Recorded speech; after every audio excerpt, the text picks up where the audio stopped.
Welcome to Fantasy Football Today Dynasty. I am your host, Heath Cummings, joined today by Sam Wagman, and we have a Super Bowl spectacular for you. Sam is an Eagles fan, and so he probably hates my guts right now. But like me, he's feeling the stress of how in the world do we have to wait 2 weeks between championship games and the Super Bowl? This has been the longest 2 weeks ever. Sam, welcome back. Tell everybody where they can find your work.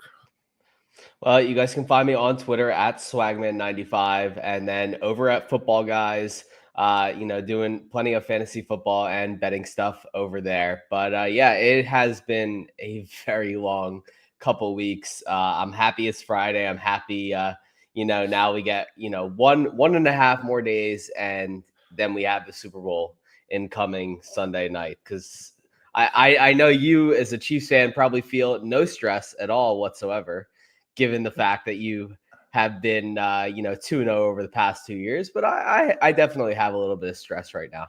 Yeah, no, I think there's definitely stress because this is like nobody's done this before. You'll get a three-peat.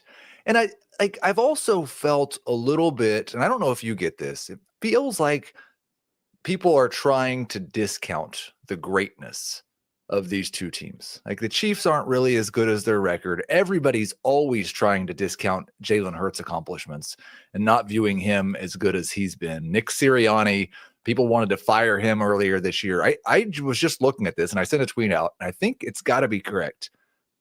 34 combined wins in the regular season and playoffs for these two teams. One way or another, it's going to be 35 on Sunday night. That has to be a record. This is a matchup of two teams that have lost a combined 5 games, and at least one of those games, they didn't care if they lost. And I think this is going to be games, right? Yeah. And I almost think this is a better matchup than what we had in 2022 as well, given how good these two teams were in that season. So I'm just hoping for a great matchup between these two teams once again. I begrudgingly have respected the Chiefs as they've gone on this run, even though through this season they have looked at, the most vulnerable they have in the past couple of seasons for sure. And, kind of that's probably due to a little bit of Mahomes kind of just not having all of the magic. And I feel like the Chiefs have kind of just become the Lakers of the NFL, kind of just sleepwalking through and just trying to get to the playoffs, and the Warriors. And, those teams that have kind of just sleptwalked through the regular seasons and just turned it up when they need to. And, we see that of these great teams and these dynasties. They do what they need to do to get to the big show. And then once they get to the big show, they really turn it up. So we've definitely seen that from the Chiefs these playoffs. I'm just hoping the Eagles match them. So we're not going to talk about the Super Bowl the entire show. We are going to a little bit more here in just a second. But I think the other thing that I noticed as we were getting ready for this is these two teams are very interesting for dynasty purposes. Mahomes and Jalen Hurts, two of the top quarterbacks in dynasty. Saquon Barkley, maybe the number one running back going into next year, but also at that age where we have concerns. The Chiefs wide receivers of Xavier Worthy and Rashee Rice, and which one of those do you prefer? Travis Kelce's potential retirement, A.J. Brown, like there's a lot of pieces here. So we are going to talk about those guys. We are going to rank the Chiefs and Eagles players in Dynasty, and of course break down the most important assets on each team. But we always start with 3 questions for our guest. Just put you on the spot, Sam, right at the top. Who wins the Super Bowl and why? Well, obviously it'll sound biased, but I do think the Eagles win the Super Bowl. I think they're, apart from just being the better team on paper, because when it comes down to it, the defense, the Eagles have been a top 3 to 5 defense in the league. The offense, the Eagles have been almost drastically more efficient when it comes to scoring points than the Chiefs have been all season. Everything points to the Eagles on paper. And obviously, Patrick Mahomes is the great equalizer in that, whatever any other team can do, Mahomes can match you or do better because he gets it done whenever he has to. It's Tom Brady-esque in that you could never count him out when, the game was within one score and he had the ball last and the Patriots were just going to drive down the field because that's what they did. And that's what he did. And that's so far what we have seen from Patrick Mahomes. Whenever he needs to, he does deliver. And that is the great equalizer. But the reason I think the Eagles will win this game is because we have heard quite a few times this week from Eagles personnel, from Eagles affiliated media, that everything the Eagles have done over the past 2 seasons has been to counteract the Chiefs' loss in 2022 in the Super Bowl. Every single move they made on offense, on defense, coaching-wise, everything has been made with the specific goal in mind that if they got the Chiefs in a rematch in the Super Bowl, that they were going to be ready and they were not going to make the same mistakes that they made the first time around.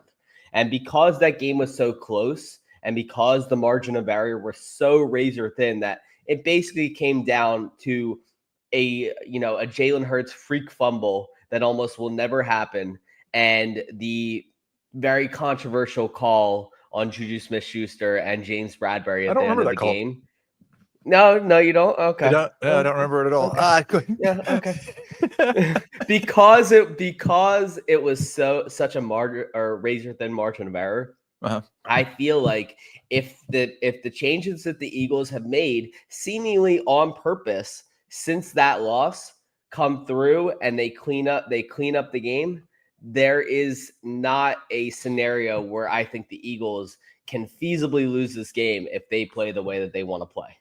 Love the confidence there. What is your you mentioned it earlier, like you do a lot more gambling content than I do. What's your favorite prop bet for this week if you're okay with giving that out here? Of course. So I took it earlier in the week. My favorite prop bet has been, honestly, since the beginning of last week, Dallas Goedert. I took it at over 46.5 receiving yards. It's now up to 52.5. I still like it there because I took a receiving yards ladder on him all the way up to 80. I think Goddard will end up being one of the unsung heroes of this game just because he's not going to garner the attention that the other Eagles receiving threats and Saquon are going to garner from this Chiefs defense. They've been awful at defending tight ends all season. They gave up 73 receiving yards per game to the position. They gave up 63 yards to Dalton Schultz in the first round of the playoffs. And Goddard has, to his own credit, been really, really good since he came back from injury at the end of the year. 85 yards, 56 yards, 47 yards, 55 yards again. So he's hit that 46.5 yard prop every single time. So that's one of my favorite props. And then on the Chiefs side, I really like Juju Smith-Schuster.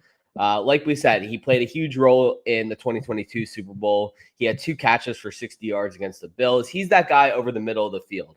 And if the Eagles have a weakness, it has been to defend the middle of the field because since Nakobe Dean went down, they're kind of without a coverage monster in their linebacking core. Zach Bond is great, but he's only one guy. Reed Blankenship's looked a little bit slow at times. Warren Burks has been good in, kind of relief coverage of Dean, but he's a backup. He's not going to be the one that you want defending the middle of the field. Kelce and Juju and all these kind of, slot-esque guys that the Chiefs have to just run up the middle of the field. And Patrick Mahomes has been the best quarterback against middle of the field open coverage. So all of those kind of just link towards, a spot where the Chiefs are going to play their advantages as much as they can. And I think Juju is going to be one of those advantages, just like he was in the first Super Bowl. We'll have a little bit of fun with this last one. Where are you currently at on the Chiefs hatred scale? And how much will that change this weekend if the Chiefs win the Super Bowl? I'm not as high as a lot of other people on the Chiefs, hatred meter. I would probably say out of 10, I'm probably at a 4.5. Mm-hmm. I vacillate in between just boredom with the Chiefs being, as good as they are and kind of just appreciating the greatness that we get to see. Like I'm a football fan at my purest of pure. I'm a football fan. I appreciate watching good football. It's why I watch almost every single game, no matter whether I have action or a fantasy matchup on it, because I just enjoy the sport. And I don't feel that way about any other sport except for golf. And that's, I could go off on a tangent about that, but I won't at this time because this is a Super Bowl and Dynasty show.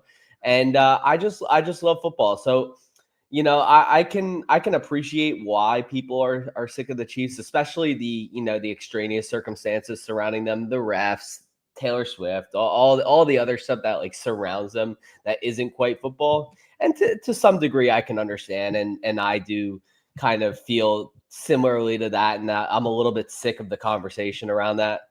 But I appreciate the Chiefs and I appreciate good football. So, for that measure, I can't hate the Chiefs. I can't hate any team except the Cowboys just because I can appreciate good football and the Cowboys are not a good football team. Let's take a short break and then we'll get into the dynasty value of the Eagles and the Chiefs.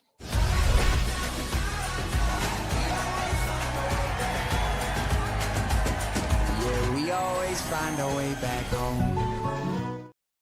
Got that Masters commercial in there just for Sam. He's Yeah. excited about that. So I did want to break this down, just kind of position. Let's start with the most important position in football.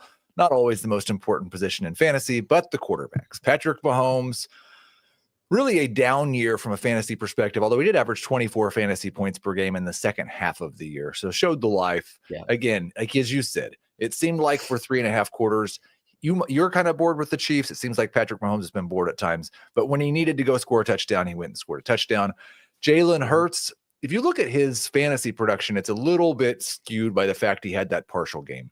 He was, for the most of the year, the top 5 fantasy quarterback that he's been for the last 3 years. So when you look at Mahomes versus Hurts in Dynasty, and Mahomes is 2 years older than Jalen Hurts, 29 and 27 going into next year, which one do you prefer? I think I have to prefer Jalen Hurts simply because, we talk about rushing quarterbacks kind of going down a little bit earlier because, it wears down their legs and all of that. But Mahomes has had ankle injury after ankle injury after ankle injury as well. So we can't pretend that even though he doesn't run as much as Jalen, that he's not, prone to these injuries, possibly shortening his career as well. And he doesn't have the same production on the ground that Jalen has. So Right. From a dynasty fantasy perspective, how could I not, prefer Jalen Hurts at this point? Because it seems like the Chiefs are just content to moneyball their way through wide receivers and, offensive personnel to the point where it's kind of just the onus is on Mahomes to do his superhero shtick. Basically the same way that Tom Brady dragged lacrosse players and, scrappy, white gym rats, to fantasy greatness and Super Bowls throughout his entire career. So I think we're destined to almost see Mahomes do kind of the same thing. And for that reason, Mahomes is a solid fantasy option, but he's not the top 5 option that he could possibly be at a ceiling. But I think Jalen Hurts is, because he's going to continue to have that high rushing ceiling. The tush push is there.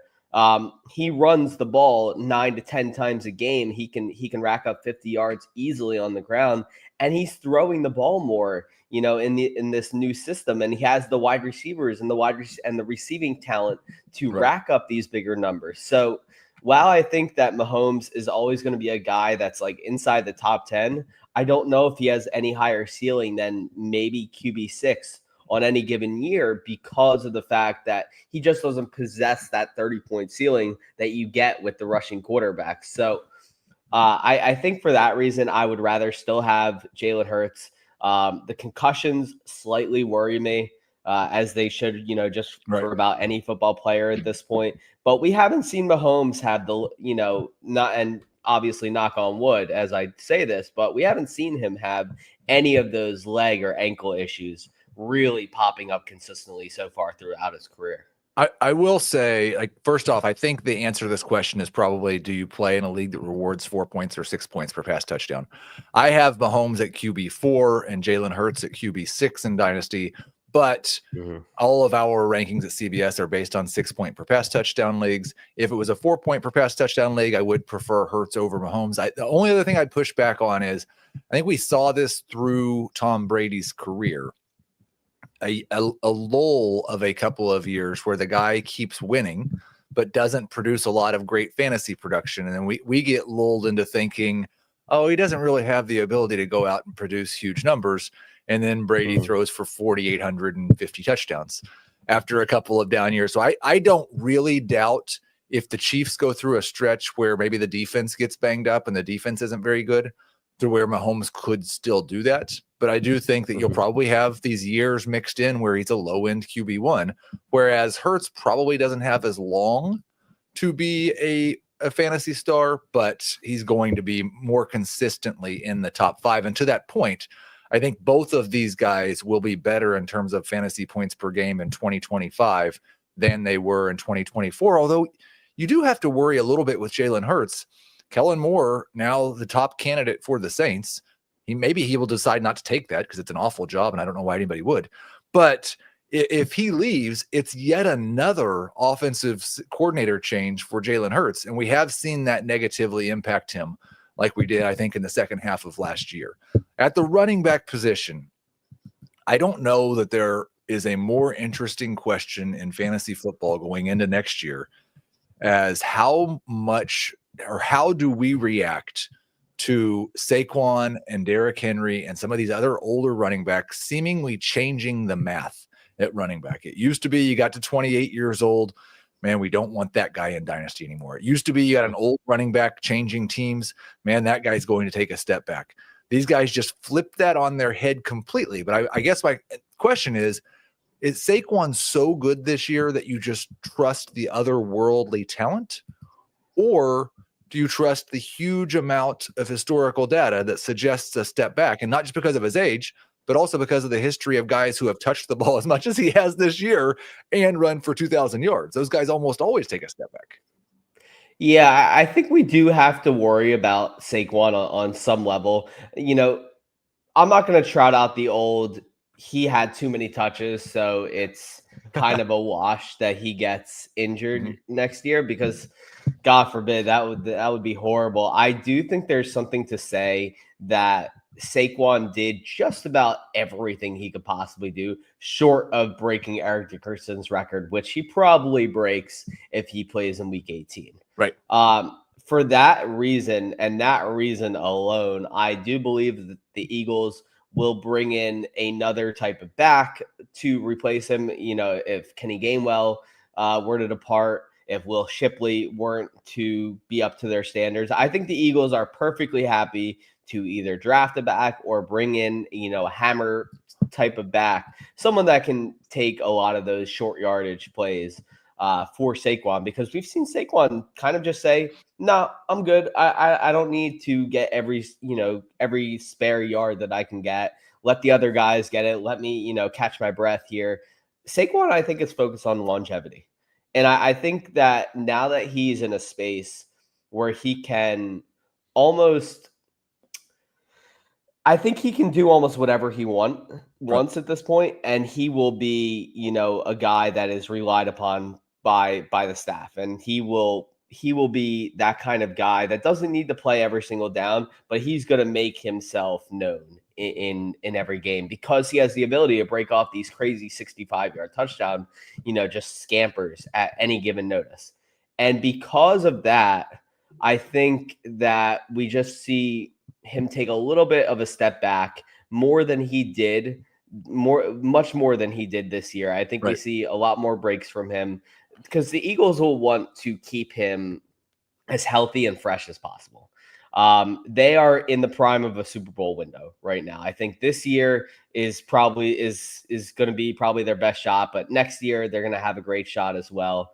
This team is young. This team, it has every piece that they need to be locked up. They're locked up. So I think for the next 1 to 2 to 3 years, this is a team in the prime of a Super Bowl window. And I think Saquon knows that. So he's not going to be scampering for any records. The Eagles will know that. Sirianni will know that. So I think what they do is they definitely try to take a step back with Saquon. And I think it's going to be smart for them to do that. And I don't know if Saquon is going to be close to the RB1 next year. I do think that. Go ahead.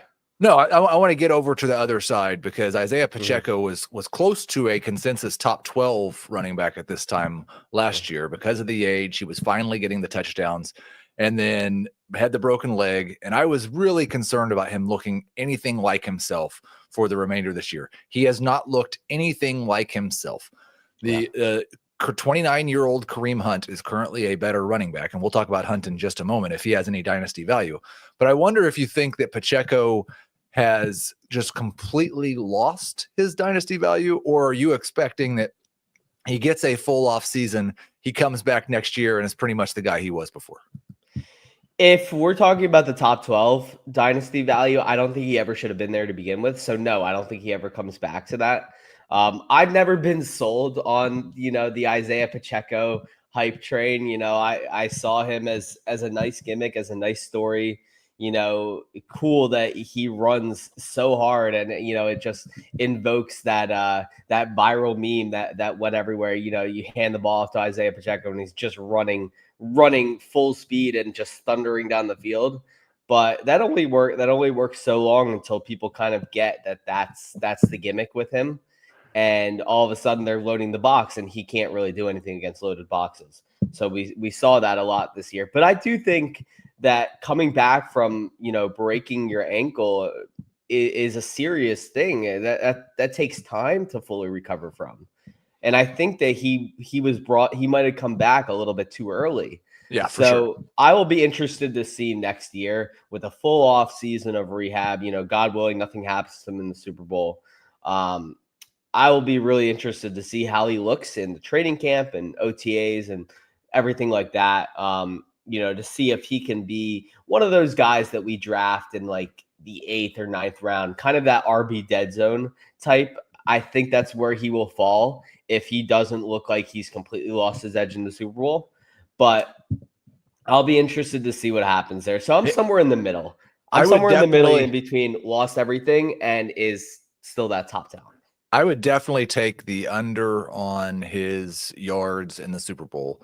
And I think I'd take the over on what somebody wanted to set it on next year. He's currently my RB20 in Dynasty. I haven't added the rookies yet. I anticipate there are at least 4 rookies that are going to come in ahead of Isiah Pacheco. So now maybe he's RB24. And if one of those 4 rookies are on the Chiefs, he might not be a top 40 guy. I think the Chiefs will tell us with their offseason moves. And then the other question is, do they just decide to bring back Kareem Hunt? Because he's pretty much done exactly what they've asked him to do. Now, again, just another guy that just goes forward. He's not really making anybody miss, but people have to respect the Chiefs passing game. They have to respect Patrick Mahomes, and Hunt's still very good at you need 3 yards. He'll go get you 3 yards. If you need 5, he might get you 3 yards.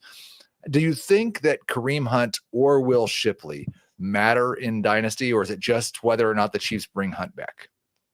I think Will Shipley will totally matter in Dynasty, and I'll get to Kareem Hunt, but Shipley plays a key role in special teams, so he's been involved with the Eagles at times, and he's shown kind of flashes of the guy that people thought he could be 2 years ago when he was a superstar as a freshman at Clemson. So I think there's something to see with Shipley. I was a really big Shipley fan coming out of the draft last year.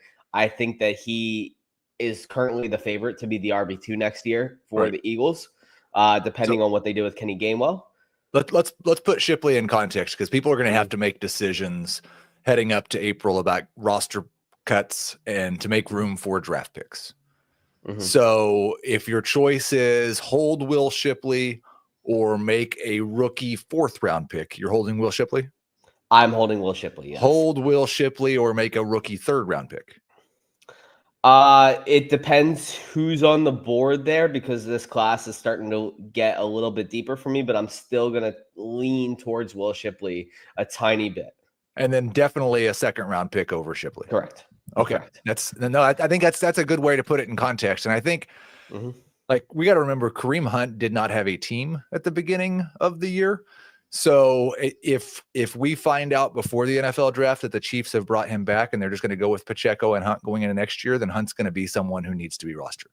If Kareem Hunt is on the NFL waiver wire after we get through free agency and it's looking like teams are going to let him sit out training camp and choose a team after somebody gets hurt, then he's probably going to be on Dynasty waiver wires as well.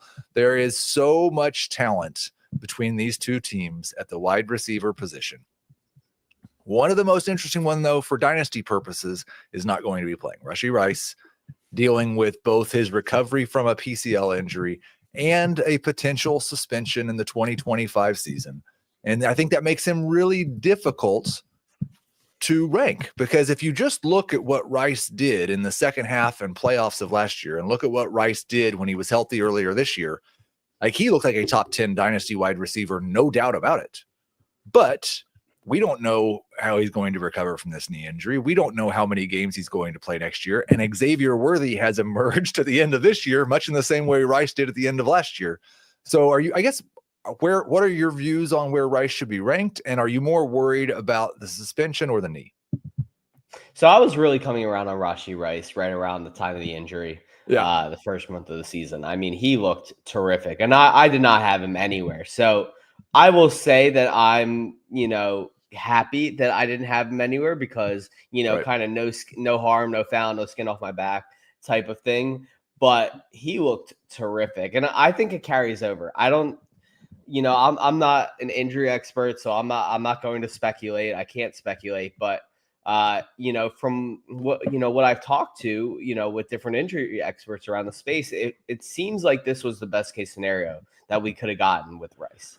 So, and I think that he's going to step in. Guys like Juju Smith-Schuster and DeAndre Hopkins and maybe even Hollywood Brown, all of these guys might not be on the Chiefs next year. Probably will not. And I think, so it would make perfect sense for Rashee Rice and Xavier Worthy to be the future wide receiver 1 and wide receiver 2, or wide receiver 1A and wide receiver 1B type style for the Chiefs for the next several years. And they both looked really good at what they've been able to do in time. So I would be really confident depending on Rice. I will say the suspension, that is incoming, and we've kind of been almost assured that there will be some sort of suspension that comes of this. I would imagine it's in the 4 to 6 game range for him, from talking to some legal guys around the space as well. So it'll be very interesting to see from a dynasty perspective. I think if you pay a late first for Rashee Rice, I think it could look like a really smart move. Right. At some point, midway through next year down the stretch in your fantasy playoffs, when you have Rashee Rice and the person that sold him to you for late first is kind of like, why did I do that? Just because they panicked on Rashee Rice. Rice is currently my wide receiver 22 in Dynasty. Mm-hmm. There are 2 wide receivers in this game, actually make it 3, that I have ranked higher than him in Dynasty. That tells you how much talent there is. I think A.J. Brown's at an interesting point in his career because he's certainly not an old wide receiver, right in the middle of his prime. At the same time, he is going to turn 28 before he plays another regular season game. So if you're someone who's moving into a rebuilding window, he might be someone that you're interested in moving off of. Would you, if you had A.J. Brown and it was time to rebuild, accept a trade of Xavier Worthy for A.J. Brown? No, I would not.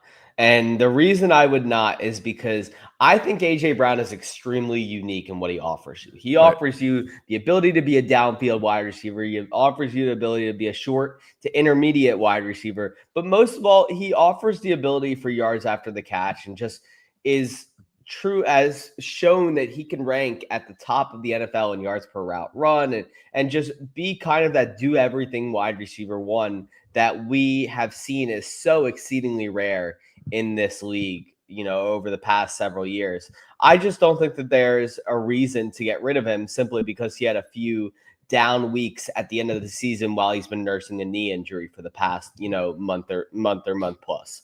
So I don't see a reason to panic over it. Yes, I love Worthy, but we haven't seen that Worthy can be that do everything, handle a high volume of, targets wide receiver, over the course of a full season yet. We haven't seen, what he'll look like when he's kind of not that preferred option. Right. What happens when Rashee Rice comes back? What happens to Xavier Worthy? Where does he play? Does he play on the outside exclusively? Because Rice looked really good in the slot as kind of like that power slot type of player. And that's kind of where, Xavier Worthy has been playing as kind of that guy they'll put in screens and they'll line him up every so often on the outside. But he's been doing a lot of damage from the slot. So I do kind of wonder what Rice or what Worthy's role is going to look like in 2025. But I know what A.J. Brown's role is going to look like. It is the wide receiver 1 for this football team. He is the guy that they look to when they need to make a big play. It's him. So I guess, and this is more of a philosophical question, but just for dynasty purposes, if you have a wide receiver like AJ Brown and you don't have a contending roster, you think that AJ Brown's still going to be a number one wide receiver in 2 or 3 years when you are contending, or that's where, and that doesn't mean that, like, maybe you just are saying I'd have to get a young wide receiver who's better than Worthy.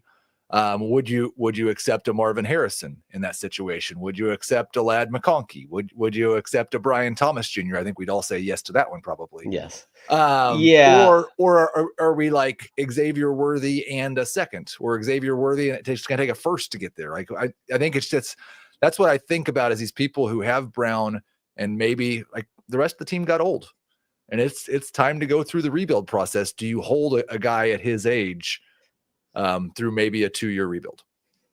Yeah, I mean, at that point, the hypothetical of, how long are you in a rebuild? What is the team around you? I think that comes into play pretty heavily with a guy like AJ Brown. Can you afford to move off them, or do you need an extra piece? I think I would need an extra piece in an Xavier Worthy trade, whether that is a high second, a late first, one of those. I don't know if anybody would do that. I think that's kind of my Eagles and AJ Brown bias kind of creeping into the equation, which, how can you blame me for kind of having that, believing in the guy that has looked so good at times.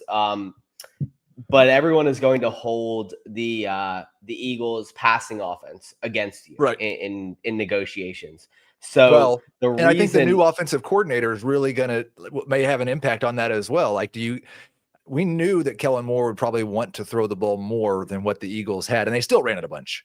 But you bring in a guy who really loves the run game, and you could see a 420 pass season out of Jalen Hurts. And then even if AJ Brown has a 30% target share, it's not very much volume. I want to talk about the other receiver though in that offense, because I have been higher than consensus on Devontae Smith for most of his career.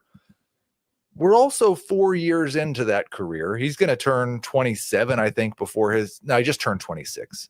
And we don't have even a 1,200 yard season. We don't have a 10 touchdown season. He's been a very good number 2 wide receiver who, if somebody's hurt, he can produce like a number 1. Do you think he still has a number 1 wide receiver season in him at some point? Probably not as a member of the Philadelphia Eagles. And he's staying there for a while. Exists.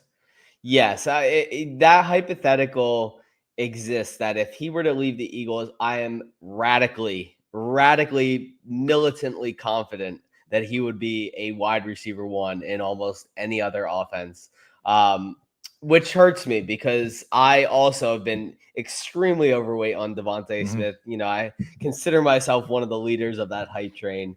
I do believe that he is, talent-wise, a top 10 wide receiver in the NFL. I've come around to the fact that it might not be fantasy-wise. So I think what people who have him on their team, their goal should be this offseason is to find a way to trade for him for, a young rising star and a first, or, a right there star and a second, something like that. Try to take advantage of someone who still does believe in the longevity and ceiling of Devontae Smith. And I'm not a prop expert like Sam is, but Devontae Smith, I think, is going to give you a little bit more of a sell high opportunity, because he has played Spags Chiefs defense 3 times, and his lowest yardage total in those 3 games is 99 yards. His over-under is 51.5. That is my favorite prop for the game, is Devontae Smith over yards. Would not be surprised if he has a 100-yard game in the Super Bowl, and that might just help you make the sell. You might be selling him next week for a future wide receiver 1. We got to talk about the tight ends and Travis Kelce. I think the way he's talked this week at the Super Bowl is like next year might not be his last year, but we still get reports, and we get reports about Andy Reid too, and he's not going anywhere, that if the Chiefs win the Super Bowl, Travis Kelce might retire. Let's assume that he's coming back, because we don't know. Let's assume that he's coming back. Is he a top 5 tight end again next year? No. They just didn't need him. Again, all of this could change. We have quite a few outgoing players, but just didn't look like they needed him. And I'm not. I think something has to do with Noah Gray, but this is a great tight end draft class. This is possibly the best tight end draft class outside of 2021 that we've seen in the past several years. So there's a question there. Do they draft another tight end? Does Noah Gray leave in free agency? Probably will.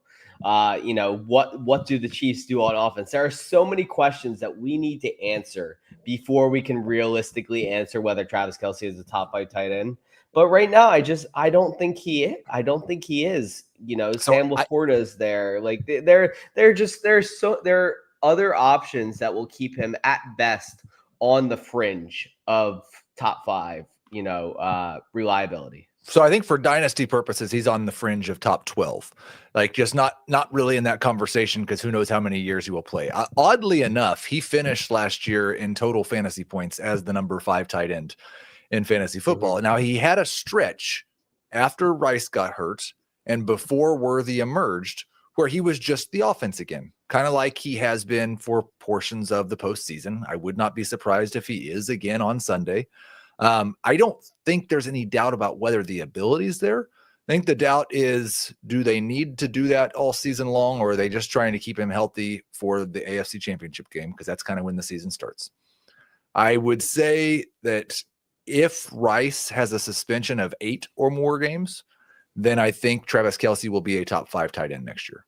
If Rice has a suspension of 4 or fewer games, I don't think there's a very good chance. If both Worthy and Rice are there, I would guess Travis Kelce is going to have some games with 12 receiving yards until we get to January, and then he'll probably have a 9-catch, 100-yard game where he scores a touchdown. Yeah, it's playoff Travis Kelce for you. Dallas Goedert, maybe playoff Dallas Goedert, like your favorite prop. For fantasy football purposes, though, is he just a guy? Yes. Yeah, and I'm going to tell you why. The chief reason is he cannot stay freaking healthy. Yeah. I think he's missed 4 more games in every single season that he's been in the NFL so far. And I need someone to track me if I'm right or wrong there, but that's certainly what it feels like. He cannot stay healthy. He just struggles way too often with injuries and reliability. And even with him, somehow, getting there, right, he needs an injury to be relevant. Right. The way this Eagles passing attack is set up is just that at this point. So I'm not so sure that he wouldn't be a terrific option if he were to go to another team. I think he would. I think he's a very, very talented receiving option. But just due to the constraints of what he deals with in Philadelphia from a target share perspective, it's nearly impossible for him to be anything more than a guy who might have a 60-yard game. Otherwise, it's probably a 3 for 34, and you're hoping he catches a touchdown, which he doesn't get a lot of red zone targets. It's really hard to get a lot of targets when you play on a team that throws the ball 25 times a game, and A.J. Brown and Devontae Smith and Saquon Barkley are all on the field with you. That's nothing against Dallas Goedert, another guy who might just be better if he went somewhere else. Jaquan in the chat did offer a correction. Yes, Noah Gray is actually signed through 2027 with the Chiefs. They extended him, so he will be on the team next year. He'll probably have a 2-touchdown game. He probably won't matter for fantasy football unless Travis Kelce retires, in which case I hope they draft a tight end. Let's take a short break. And I don't know if you were ready for this or not, Sam, but we are going to do a 2-man mock drafting the Chiefs and Eagles in a startup dynasty. One of golf's elite courses, Quail Hollow, hosts the game's top players at the PGA Championship this May on CBS. So we'll do this, Sam. Of course, I will give you the first pick, and we will do a snake draft. I'll keep track of the teams here. We're going to call it a super flex draft. So we'll get the quarterbacks out of the way early, and it will be 6 points per pass touchdown. It will be non-tight end premium. It will be full PPR. So hopefully your list that you've got there in front of you is set up in that manner. Who is your first pick in a dynasty draft of the Chiefs and the Eagles? I will take Jalen Hurts. And that works out well for me because my first pick actually would have been Patrick Mahomes. So it's Dynasty. I prefer Mahomes slightly over Hurts. He prefers Hurts slightly over Mahomes. And this is immediately where things get more interesting because you do have to scroll down just a little bit. The next highest guy that I have ranked is A.J. Brown. So I will take A.J. Brown with my second pick. I've gone back and forth in my head over the past minute and 30 seconds. Yes. I am actually going to take Xavier Worthy here. And Worthy would have been my second highest pick. You get another choice. So let's see if you will take the guy who would have been my first highest.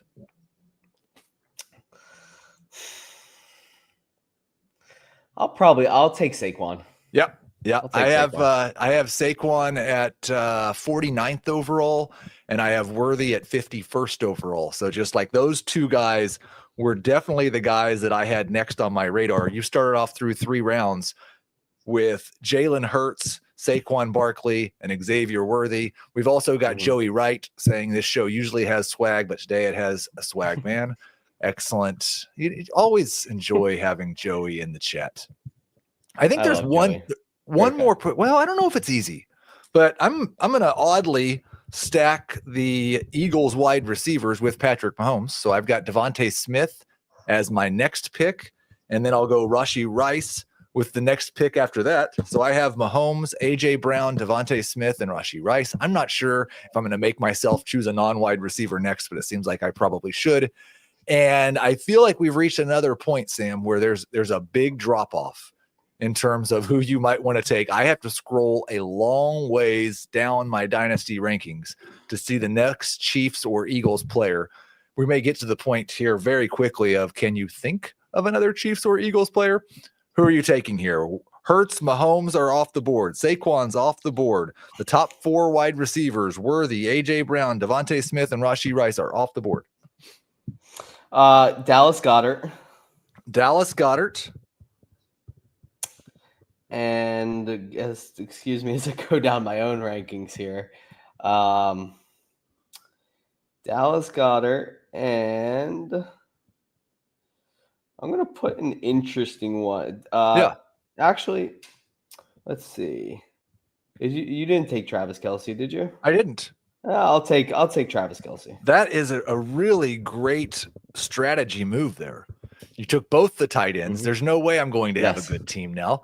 I'm very thankful. Like, you did not take my highest ranked player going into this round, but you did express that you weren't a big fan of Isiah Pacheco even when he's good. So it makes sense that you would not take Isiah Pacheco now that he's not been good. I will take Isiah Pacheco. That is a complete list of the Chiefs and Eagles players who rank inside of my top 150 in my dynasty rankings. We're going to do one more round. I'm going to filibuster for a moment so you have a chance to think of 2 guys because I'm going to take one of them.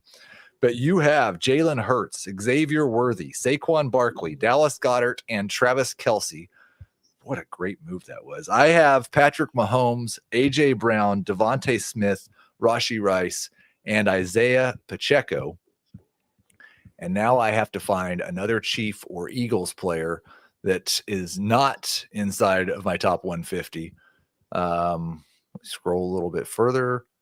We got to scroll a little bit further. I think the names that you're looking here are probably Will Shipley. That's who I'm going to take. I don't need a tight end. Will Shipley. That gives me 2 running backs, 3 wide receivers, and a quarterback. I can pick Noah Gray up off waivers unless you take him right here. I'm actually going to take Juju Smith-Schuster. Okay. And kind of need a running back, don't I? I think we're done. That's 12 picks. We did a first round. I won't make you go take. You would have had to take Kareem Hunt or Kenny Gainwell, and nobody wanted to see that happen. You got chat. You can tell us who won the draft. Sam ends up with Jalen Hurts, Saquon Barkley, Xavier Worthy, Juju Smith-Schuster, Travis Kelce, and Dallas Goedert. I end up with Patrick Mahomes, A.J. Brown, Devontae Smith, Rashee Rice, Isiah Pacheco, and Will Shipley. My team is old. Your team is young. That your team is kind of old. I hadn't really noticed My that. team is old. But it's just a fun exercise. There's not a whole lot of 2-team matchups you could do where you get 10 players in the top 150. So that's pretty good. I got a couple questions here from the chat, and then we will wrap things up because I did see a couple of good trade questions. I've got we do keeper questions every once in a while here. Brian Thomas Jr. for a 9th round pick, Chase Brown in the 8th, or Xavier Worthy in the 7th. That is keep, trade, cut. I would keep Brian Thomas, I would trade Chase Brown, and I would cut Xavier Worthy. I would do all of those 3 as well. Yeah, Chase Brown's interesting. Like I think it depends entirely on how you feel about the future of the Cincinnati Bengals and what they do at the running back position with Chase Brown, because they could easily draft someone else. He has some Pacheco vibes. Pacheco vibes that, he could be replaced at any moment. Same thing for Bucky Irving, really. But hopefully both those guys get to keep their jobs. We got to grade the trade. I sent the 103 and a 2026 first for Marvin Harrison Jr. and a 2027 first. So he has Genty. He still has the 105, the 111, and he's a complete rebuild here. But the 103 and a 2026 first for Marvin Harrison and a 2027 first. Is this as simple as it depends on if it's a super flex or a 1 quarterback draft? Because I think in a 1 QB league, I would rather have Marvin Harrison than 103 for sure. I think I would also rather have Marvin Harrison than 103 in a 1 QB. But also I think there are plenty of people who are unsure about this class. The way it looks right now, they don't know what to think about Cam Ward and Shedeur Sanders. And outside of Ashton Genty, there's really nothing that is, set in stone about this class. Nobody knows, exactly what Tet McMillan could look like. He could look like, this is kind of like Drake London from a couple years ago, right? We have another, big contested catch guy who doesn't really separate as much. And I think that, this could be, a situation where you're taking the known quantity over an unknown quantity, which I'm perfectly fine with doing. Everyone knows the Family Guy scene, where it could even be a boat. It could be anything. So I think in that, vein, I'm perfectly fine with Marvin Harrison in this case. We had a couple of comments on the draft. Cousin Ernest says Sam won for now, Heath won for the future. Sam definitely won for now. I've got Rashee Rice not even playing, and Isiah Pacheco is not himself, and Will Shipley's a backup. So yes, I agree with that. Jaquan says I like Heath's a tiny bit more. Thank you, Jaquan. And then just happens to be one more comment here. Happy Super Bowl Sunday. Enjoy the company in the game. Or Cousin Ernest says go Chiefs. Sam doesn't like that, but Sam, really appreciate you being here today. Always a good time to have you on the show and talk football. Thanks to Thomas for running the show, for everybody who was active in the chat. We will talk to you next Tuesday. Thanks.